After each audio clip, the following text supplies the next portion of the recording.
Apa? Kedai ni bagi makanan percuma je? Selamat datang ke Bosco Kitchen yang terletak di Teluk Panling Megarang. Bosco Kitchen ni memang terkenal dengan makanan seperti lamb chop dan grilled chicken chop. Kedai ni bukan saja menghidangkan makanan yang sedap, tapi tempat dia pun cantik. Untuk family yang bawa anak, korang jangan risau. Kat sini ada tempat untuk diorang main. Macam yang dah cakap tadi, untuk ibu mengandung, anak yatim dan orang kurang kemampuan, korang tetap boleh makan free dekat sini tau. Cuba cakap je dengan staff dekat situ. Antara makanan yang kita orang cuba dekat situ ialah Aglio Olio Grill. Ayam grill dia memang juicy. Nak digabungkan dengan Aglio Olio tu memang sedap. Kalau korang penggemar seafood, wajib try marinara seafood dia. Semua seafood dia fresh gila. Ni pula house platter. Kalau korang datang ramai-ramai, korang order lah ni. Ada chicken chop, lamb grill, meatball dan macam-macam lagi. Memang berbaloi lah.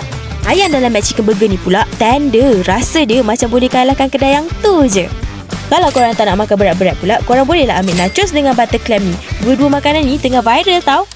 Volcano waffle dengan baby pancake dia pun memang berbaloi korang ambil untuk jadikan dessert. Untuk milkshake famous Amos dengan Biscoff dia memang best, tak muat langsung.